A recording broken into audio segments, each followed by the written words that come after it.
स्तुति कर।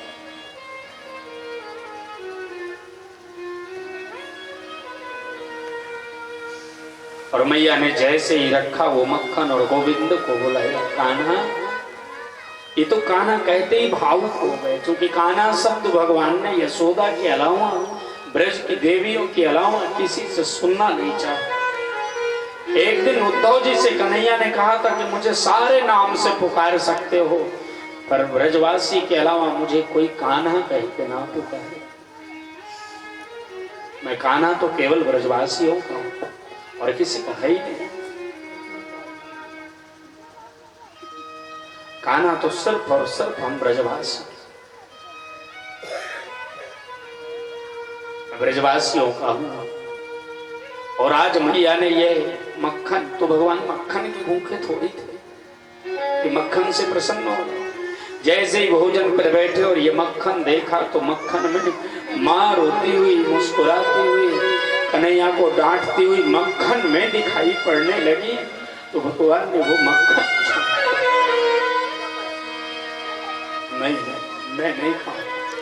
और अंदर भाग के अंदर गए और जैसे अंदर प्रवेश किया, रोना प्रारंभ किया, तो उतने उद्धव आ गए।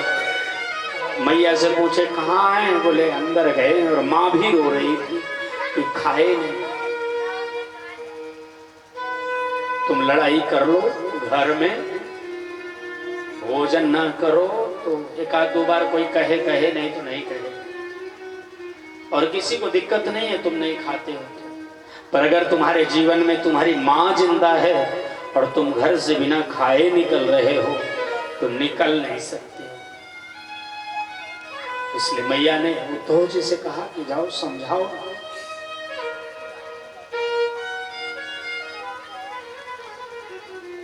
उद्धव जी पहुंचे, क्या बात है कन्हैया? ये भोजन छोड़ दिया। उद्धव जी को देखते ही कन्हैया, अभी ज्यादा उम्र के तो थे, 12 साल के तो थे, भावुक थे, नरलीला कर रहे थे।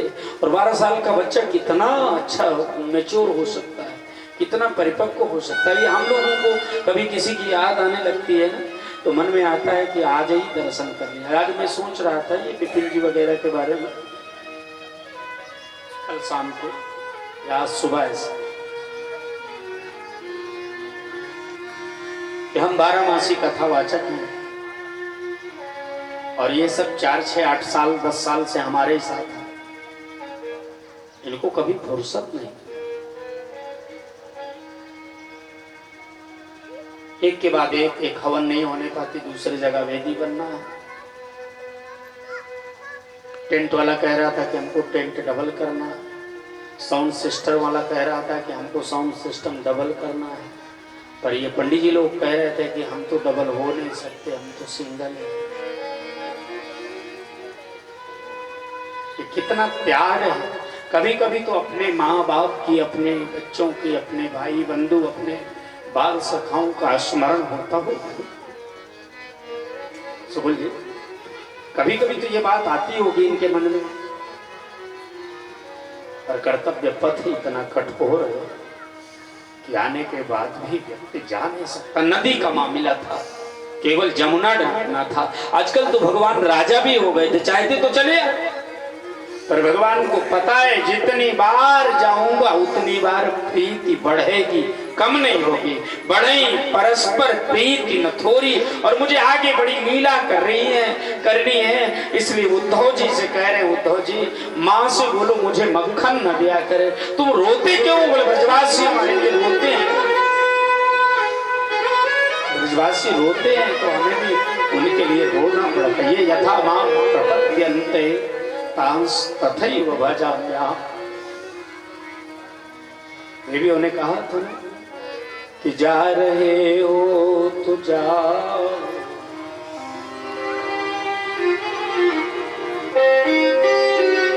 हमें छोड़ के ऐसा प्रेमी कन्हैया नहीं पाओगे, नहीं पाओगे। भगवान को स्मरण होता था, सही कहा था। वो ब्रज के वासियों जैसा प्रेम अब देने वाला दूसरा काम है। हमारे जीवन में भगवान के प्रति ऐसा प्रेम हो कि हम भगवान को, ब्रज का गोविंद और मथुरा के गोविंद में अंतर है पड़े जी। ब्रज का गोविंद बड़ा सरल है, मथुरा का गोविंद राजा है, बहुत बड़ा आदमी हो गया है कृष्ण। नंद बाबा कभी किसी को चार पहिया का सहारा लिए, कभी किसी खंबे का सहारा लिए, बैठे रोते रोते उसी जगह पर सो जाते, सूख के कांटे हो गए। और मां पूछती है मेरा कृष्ण कैसा लगता, कोई बताओ।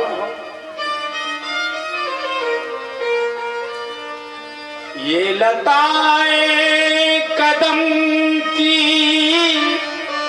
जो डालियां तेरी बचपन की साथी सावरिया,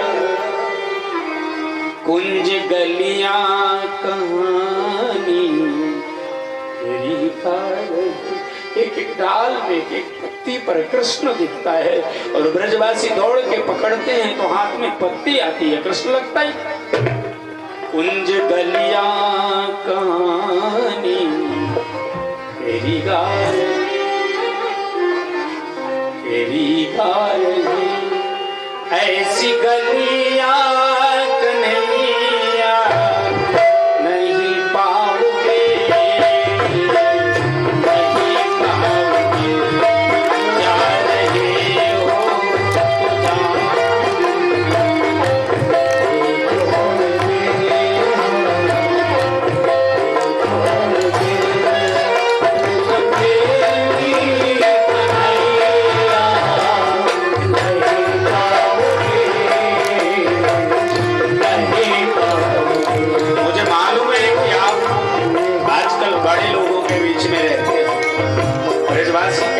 मालूम है कि आजकल आप बड़े लोगों के बीच में रहा।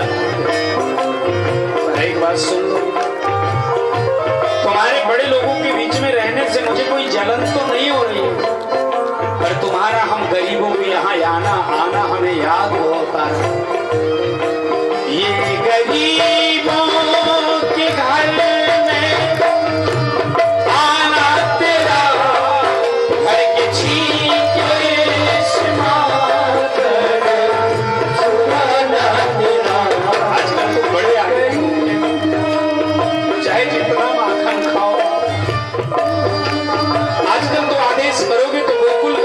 आपके यहाँ चल के जाएगा। आज राजा हो ना, लेकिन तुम्हारी उदारता कितनी कि हमारे घर चोरी करने आते थे। ये गरीबों के घर में आना तेरा, घर के छीके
अंतिम समय पर ये विदाई का जो प्रसंग होता है ना, बड़ा करुण होता है। और उसको वो समझ सकते हैं जिनसे कोई जुदा हो रहा है, और विशेष करके अपने हृदय का प्रेमी जुदा हो रहा है।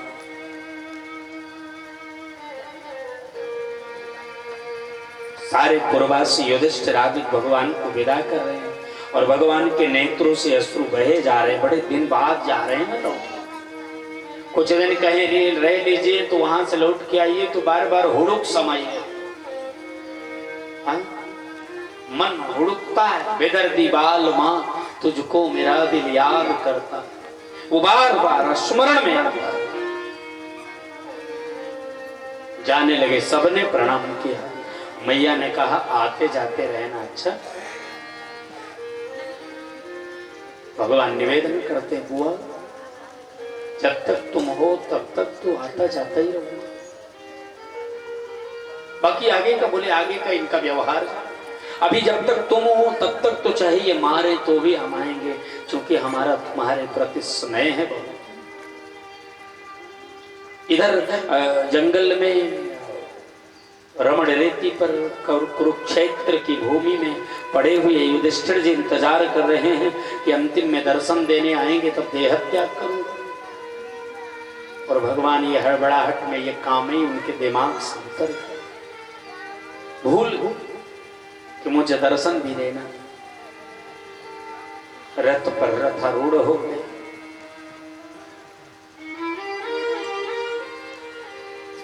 रथ पर चल पड़े हैं। रथ जा रहा है, मानो घूम के गेट की ओर बढ़ रहा है। अब हाईवे पकड़ेगा रथ और तेज गति से बढ़ेगा। भगवान को बार बार यह चिंतन है कि कहीं कोई जरूरी काम छोड़ के तो नहीं जा रहे, नहीं फिर आना पड़े जल्दी से, बहुत जरूरी काम छोड़ तो नहीं। ऐसा भाव गोविंद का बना हुआ है। और इधर भीष्म बाबा के पास उनके गुप्तचर, उनके प्रहरी गए। बाबा ने पूछा आ रहा? तनिक भी हिलना मुश्किल। ऐसा नहीं कि भगवान को बुला रहे, मजबूर है कि हम आज वो चल नहीं सकते। कभी कोई बड़ा आदमी जा रहा है ना, तो कभी कोई व्यास जी उतर रहे हैं, तो कभी कभी कभी ऐसे बुजुर्ग मिल जाते जो कहते हैं कि हमसे भी प्रणाम करवा लीजिए। तो वहाँ व्यास जी को ये नहीं सोचना चाहिए कि हम बड़े भारी विद्वान हैं, ये हमको बुला के प्रणाम करता। नहीं नहीं, कोई असहजता होगी तभी कोई बुला रहा है, नहीं तो चल के जो तू आवे एक पग में आऊं पग साथ। ये भगवान की प्रतिज्ञा। कोई एक कदम भगवान के लिए आवे तो भगवान उसके लिए 7 कदम बढ़ा कर।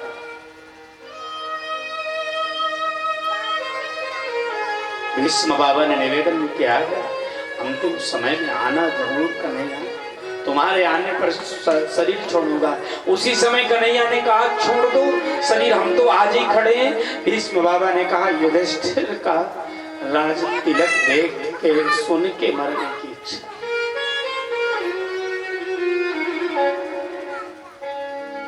आजकल बूढ़े बाबा, घर में जो बूढ़े बुजुर्ग होते हैं उनकी भी तमन्ना होती है, पढ़े कहते हैं कि नाती का विवाह हो जाता तब हम मरते, वो अच्छा था। और इधर जिसका बेटा है वो ये कहता है कि बाबू मर जाते तब करते, नहीं कहूँ हम तय करी बीचे में न मर जाए,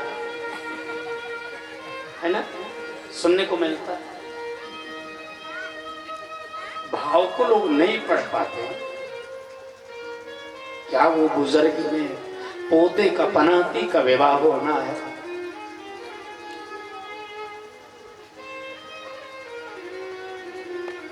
बूढ़ा भयो वृद्ध हो भयो, बाबा हमारे नहीं है, अभी 4 महीने हुए होंगे, आषाढ़ में खत्म हुए, 6 महीने हुए।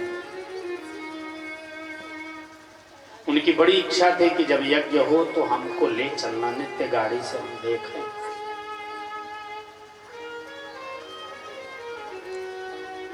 भीष्म बाबा की भी वही इच्छा है, मैं मर तो जाऊं आज ही, आप सामने आए हो, ये तो भूमि का समय है, लेकिन अंतिम में आना, बोले आने की क्या, आज ही शरीर छोड़ दो। बोले युधिष्ठिर का राजसूय देख, राज तिलक देखना चाहिए।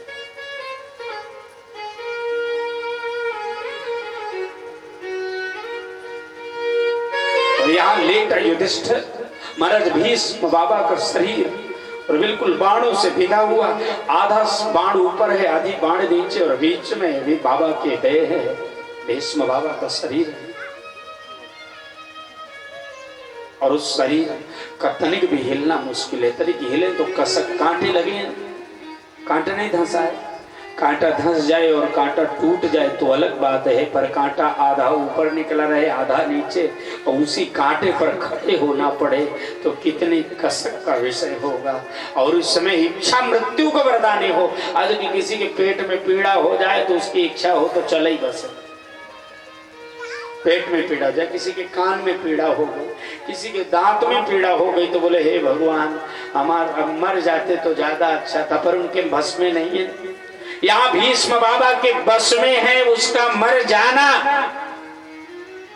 एक एक अंग बाण से विधा हुआ, लेकिन फिर भी गोविंद की बाट जो होते खड़े हैं। और आज भगवान पहरेदारों को लगा आने लगे तो बताना, पहरेदार तो लौट के आए और ये बता रहे हैं कि वो तो द्वारका जा रहे हैं, यहां नहीं आए।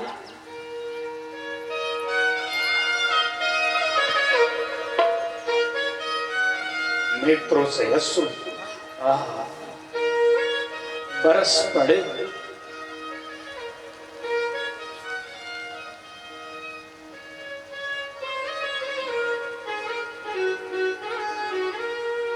नेत्रों से अश्रु बिल्कुल कोण में लग के आके मानो पश्चाताप के आंसू थे कि उसी समय शरीर छोड़ दिए होते।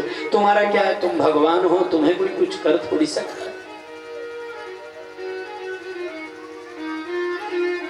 लेकिन ठीक है, आप नहीं आ रहे हो कोई बात नहीं, पर मेरी भी एक प्रतिज्ञा सुन लो। मैं तो शरीर तभी छोड़ूंगा जब आप आओगे। अगर आपका आना नाना आपके बस में है तो मेरा जाना न जाना मेरे बस में है। मैं शरीर तभी छोड़ूंगा जब आप आओगे। इस द्वापर में नहीं आओगे, अगले द्वापर में आओगे, उसके अगले द्वापर में आओगे। हाँ राधे श्याम जी, पंडित जी महाराज उत्साह वाले हो।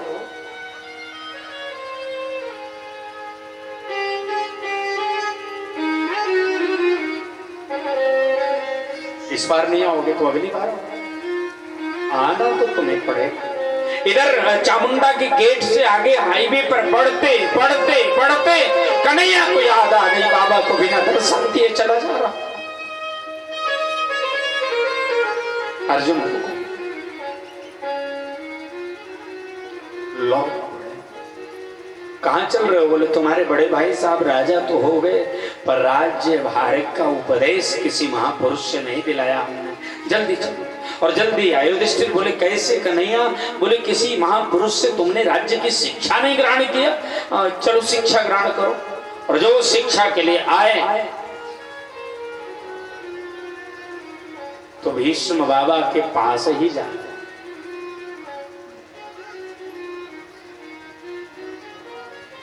सौनक जी ने सूत जी से पूछा, ये खुद नहीं शिक्षा दे सकते थे, उपदेश नहीं कर सकते थे? बोले उपदेश देने की क्षमता तो इसमें बहुत है, कृष्ण में उपदेश देने की जो क्षमता है वो किसी और में है ही नहीं है, बंधु एवं बहनों। लेकिन समस्या इस बात की है कि उपदेशक कृष्ण तो बन जाए पर इनके प्रति पांडवों का गुरुत्व भाव नहीं, श्रेष्ठत्व का भाव नहीं। बहुत अच्छा सुन रहे हो बाबा, विचार करिएगा। आप बड़ी वयोवृद्ध मूर्ति हो, जब तक उपदेशक के प्रति गुरुत्व का भाव ना हो तब तक उपदेश चाहे जितना अच्छा दे वो समझ में आएगा कब? नाती पैर दबा रहा है, हा? बोलो, नाती पांव दबा रहा है और कथा बांचे जा रहा है तो सुन तो लो चाहे जितना, पर क्या उसके प्रति जो वात्सल्य भाव है वो तुम्हें उसकी बातों को श्रेष्ठ मानने देगा? बोलो ना। नहीं मानने देगा नहीं। यही बात भीष्म और युधिष्ठिर में है। महाराज कन्हैया और युधिष्ठिर में है, भीष्म और युधिष्ठिर में है। भीष्म के प्रति गुरुत्व का भाव है और कन्हैया के प्रति साले का भाव है। और साला उपदेश देगा तो कितना समझ में आएगा मास्टर साहब? नहीं समझ में आएगा ना? हाँ, उपदेशक के प्रति गुरुत्व का भाव होना चाहिए। उपदेशक को बहुत गंभीर होना चाहिए। व्यासपीठ पर बैठने वाले को बहुत हल्का आचरण नहीं करना चाहिए।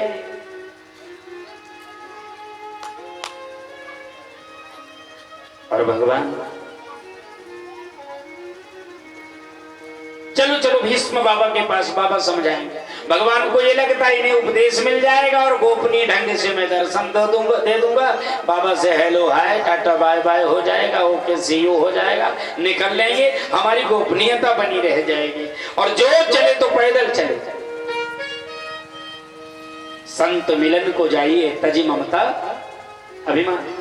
कितना प्यारा परिवार है हमारे आदरणीय मास्टर साहब का, इतना अच्छा परिवार। वो चाहे इनके घर में आए हुए रिश्तेदार हों, चाहे ये स्वयं विवेक जी हों, इनकी बहनें हों, आदि आदि जो ये देवियां हैं ना, कोनो शैलजा हैं, कोनो रिया हैं, कोनो कोनो हैं, कोनो हैं, तो ये सब बहुत ही इतना मतलब बाई गॉड बाई नेचर इतना अच्छा परिवार।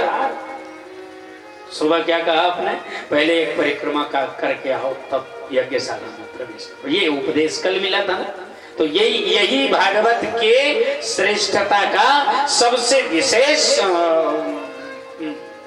सफलता का विशेष उपक्रम है कि व्यास के उपदेश पर आप चल पड़ो। 7 ही दिन तो चलना है, ज्यादा थोड़ी चलना।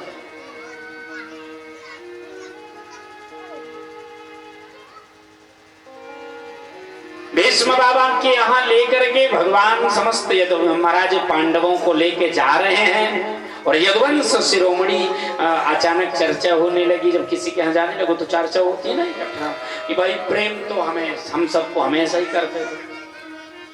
युधिष्ठिर ने कहा युद्ध में पांडवों के कौरवों की तरफ से भले ही रहे हो, पर अनुराग उनका हमारी तरफ था, प्रेम उनका हमारी ओर, किसी दूसरे की तरफ नहीं। भीम कहते हैं महाराज हम तो उनका बड़ा हलवा पूरी खाए हैं, जब जो भी कुछ बचता था तो हमें दे देते थे। अर्जुन बोले बचता नहीं था, वो जानते थे तू हलवा के लिए ताक रहा है तो बचा देते। हाँ, वो बचने भर का थोड़ी दिया जाता था, पर वो बाबा थे, जानते थे तू हलवे से प्रेम करता है तो ले ले भाई खा ले।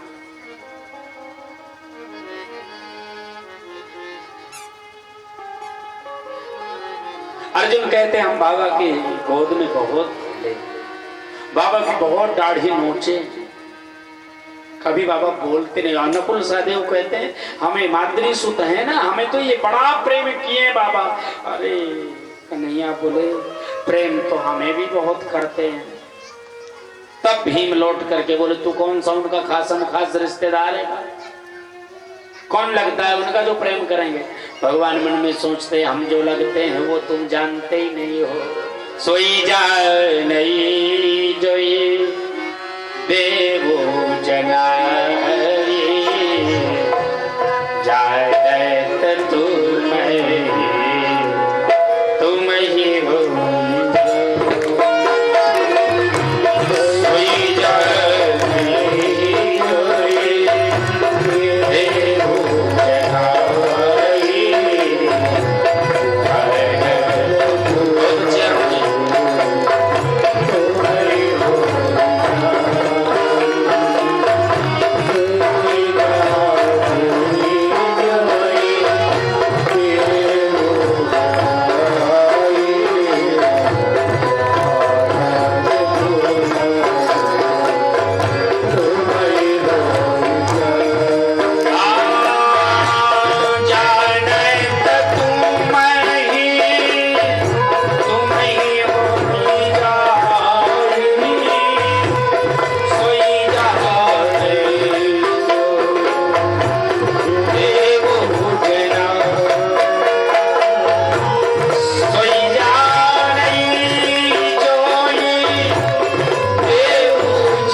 दर्शन दे दूंगा गोपनीय तरीके से।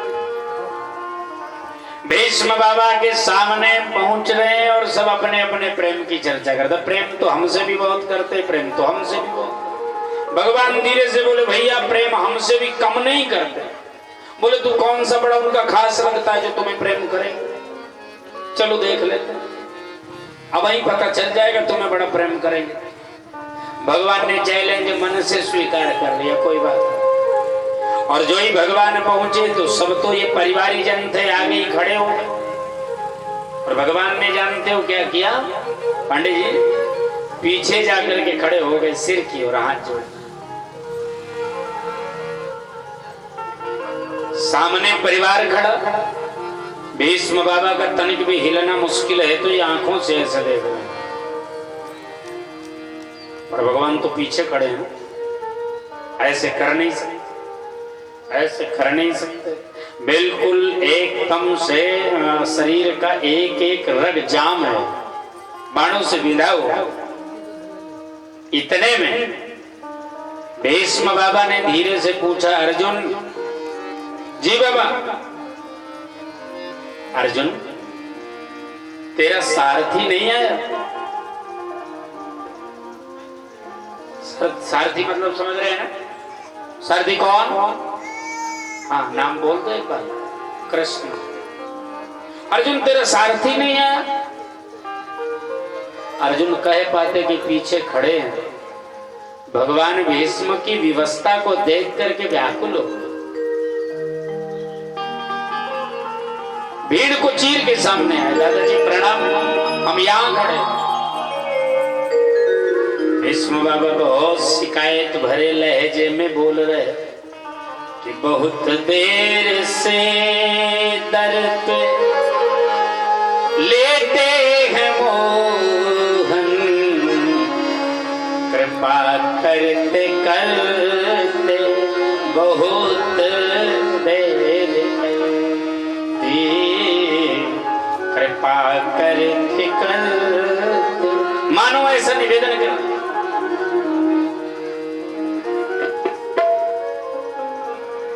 करुणा दिखाते हो प्रेमी जनों पे,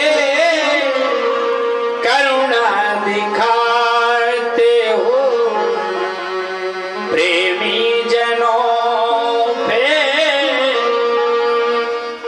और दया करते करते,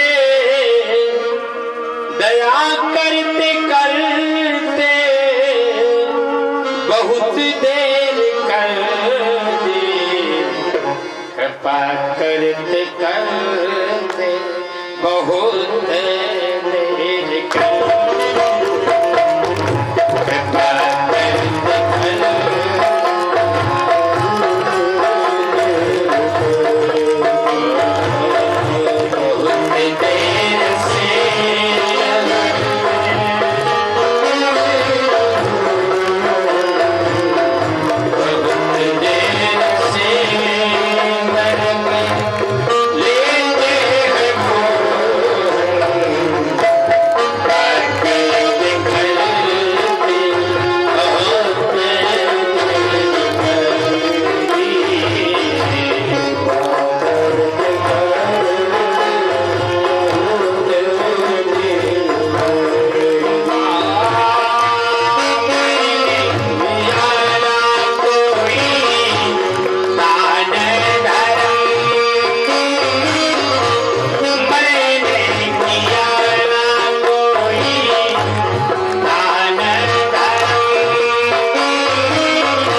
भगवान सामने आए। अर्जुन तेरा सारथी नहीं है, भगवान समझ गए अगर बाबा के पास और देर में गया तो कहीं बाबा विवश होकर के शरीर छोड़ देगा तो मुझे प्रायश्चित लग जाए। भगवान को घबराहट, दौड़ करके प्रभु सामने आए। दादाजी प्रणाम, हम इधर खड़े थे। ओ जैसे निवेदन किया दादाजी प्रणाम, हम इधर खड़े थे तो भीष्म बाबा बोले आए हो तो सामने खड़े हो, ये दाएं बाएं कहाँ लगा रखा है? कि दाएं बाएं लगाने का समय थोड़ी है, अब आ ही गए हो तो सामने खड़े हो, इधर उधर खड़े होना ये धर्म नहीं है, ठीक नहीं है। अब तो भगवान बड़े ही प्रेम पूर्वक सामने खड़े हैं। कहिए क्या इच्छा है? इच्छा थी कि जब आप आओगे तब शरीर छोड़ूंगा। अब इच्छा है कि जब तक शरीर ना छोड़ दूं तब तक ऐसे ही खड़े रहना, इधर उधर नहीं, तनिक भी हिलना नहीं। भगवान की तो सटाकी पटाकी गुम गई। बाबा इच्छा मृत्यु के वरदानी और कहीं 4-6 महीने जाने का टिकट कैंसिल कर दिए, तुम्हारी तो खड़े खड़े हालत खराब हो जाएगी। आ जा कारण दे कन्हैया को चेहरों लटक गयो। हाँ अच्छा फंसा है। एक बार अपनी मलकिनियन से मिली आए होते तब ही अच्छा था, कहीं वो किया कुआं ही ना भाड़ दे। चिट्ठी लिखा था देवियों ने, हो मिश्रा जी फौजी साहब, देवियों ने क्या लिखा था जानते हो? यत्ते सुजात चरणाम बरुहं अस्तनेषु भीता सनई प्रियदधी महिकर कसेषु। मुझे भय हो रहा। चिट्ठी में लिखा था देवियों ने कि हम हमेशा आपसे कुछ कर्कश वाणी में बोलती थी और मुझे तो इस बात का भी तास नहीं, धीरे धीरे भय बढ़ रहा। आप बहुत दिन से आ नहीं रहे हो। भीता सनई प्रियदधी महिकर कसेषु। कहीं हमारी कर्कश वाणी से आपने ना आने की योजना तो नहीं बना लिया? तेनाटवी मठस्यद व्यथते न किंस्विद। यदि आपको हस्तिनापुर की बाजार में अटवी में बहुत अच्छा लगने लगा हो, आपका मन रम गया हो, तो मेरा ये मन नहीं कहता कि आप अपने रमे हुए मन को छोड़ करके आओ। ऐसा भाव मेरा नहीं, बिल्कुल। फिर आप वही रहना चाहते हो तो रहो, कहीं चले आइए। आजकल तो फोन चल गया, सुबह जाइए और शाम को घर न चले आइए। तो वो काल कितने होते हैं? भूतकाल, भविष्यकाल, वर्तमान काल।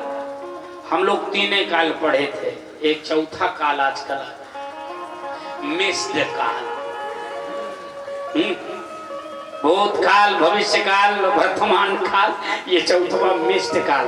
अब पत्नी का मिस काल आया नहीं कि चाहे जौने सभा में जितना हंसते रहिए, जैसे ही आएगा मिस काल आए किसी का देखो, देखते समय तो चटकते, जो देख लिया लोग पता नहीं का लिखे रहते हैं।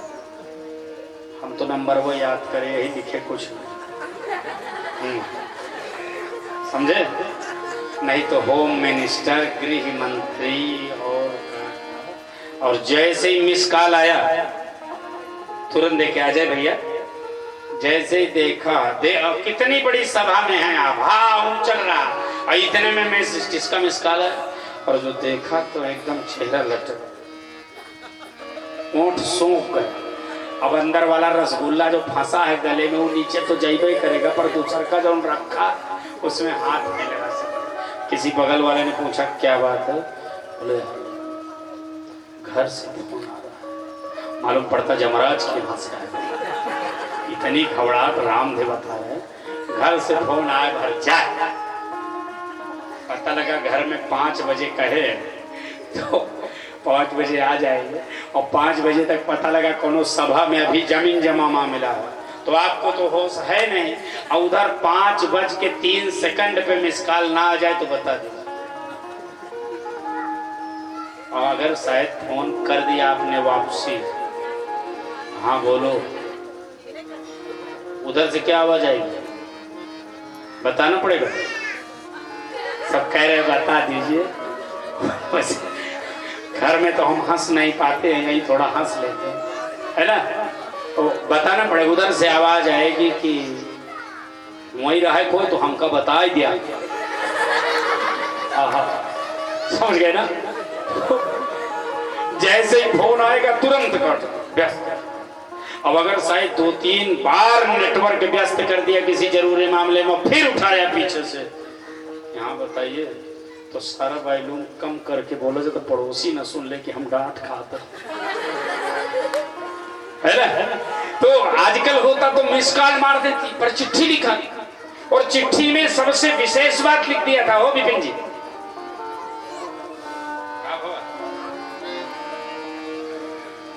चिट्ठी में बड़ी विशेष बात लिख दिया। क्या लिख दिया? कूर्पादिभिर भ्रमति यद भवदायुषा। अरे हम तो कुआं के सामने घूम रहे हैं महाराज, और अगर आपका आदेश हो तो कुआं में कूद के जान दे दे। हम तो कभी की मर गई होती, कोनो हमको मरे में बड़ी माया नहीं लग रही शरीर की, लेकिन हमको इस बात का डर है कि कहीं आप लौट के आओ और मुझे जिंदा ना पाओगे तो क्या सोचोगे। तो भगवान जल्दी में तो है ही हैं, कहीं जाए न देर में पहुंचे तो कुआं में कूद ही न जाए, है ना? आए दिन सूचना होती ही काम करबे तो हमका मरा ही पहुंच गया, और मरते नहीं क्यों जल्दी से।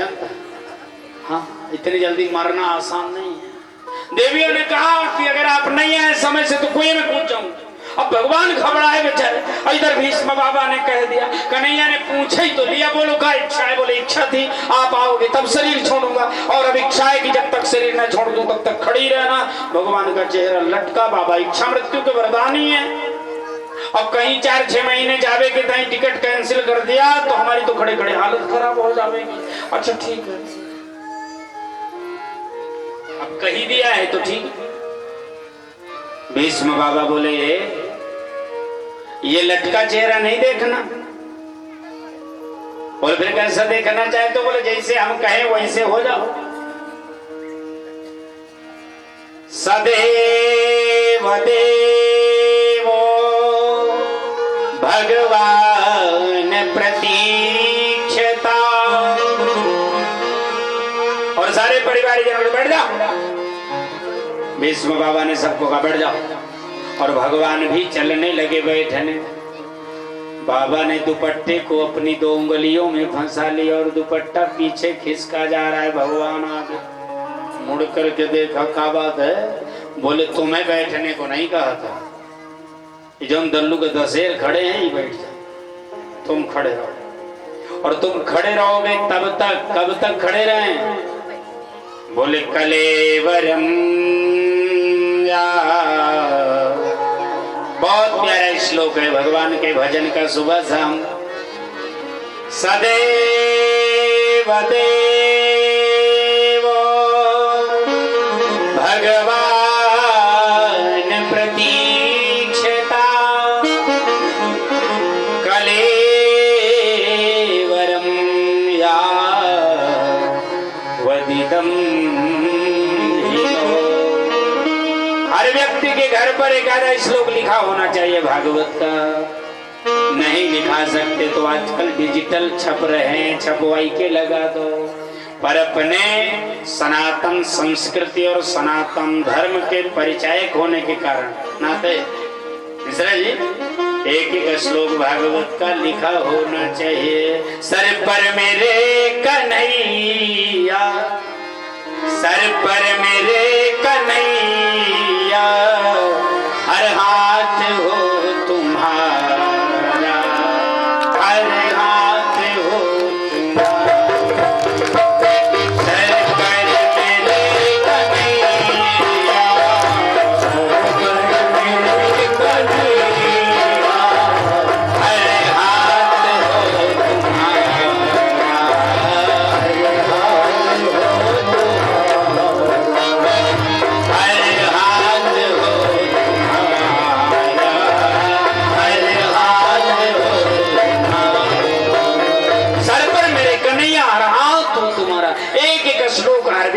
घर पर लिखा होना चाहिए। स्नान करने के बाद उसी को बांच दीजिए। सदैव देवो भगवान प्रतीक्षता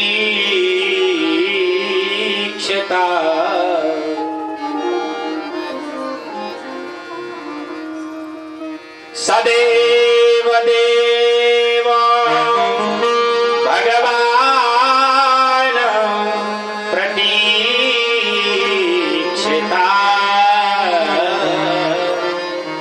प्रतीक्षता।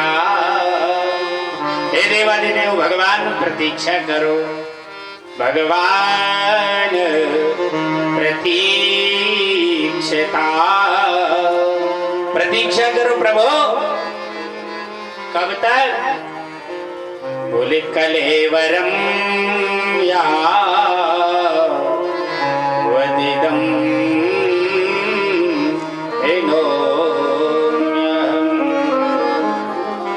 कलेवरम यावदिदम हिनोम्याम।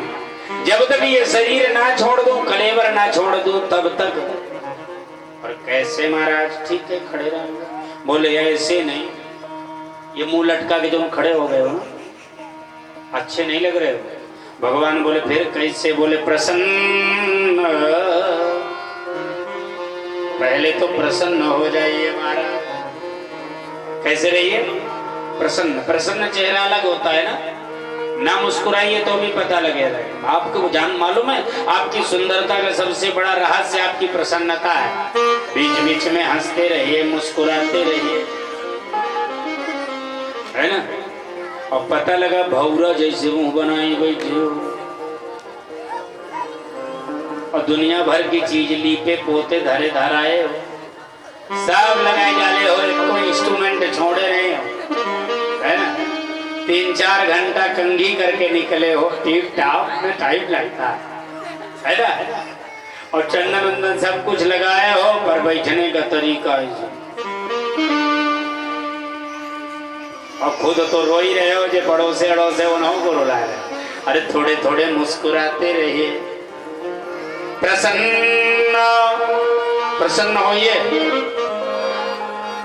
भगवान बोले और कोई शर्त? बोले प्रसन्न हंसिए। और जैसे ही भगवान हंसे ना, तो भगवान के जो दंता बोलियां हैं वो कैसी दमकै दतिया दुति दामिनी जो, मानो दुति दामिनी दमक गई हो। जैसे ही सांवला भगवान काले काले तो है ना, और उस काले स्वरूप पर पीतांबरी लपलपा रही। भगवान की जो पीतांबरी है ना पंडित जी, उस पर जब सूर्य का प्रकाश हो, शुक्ल जी पड़ रहा है, तो लप लप लप लप अरे रमत चमक रही दामिनिया। मालूम पड़ता है बिजली चमक रही आकाश में।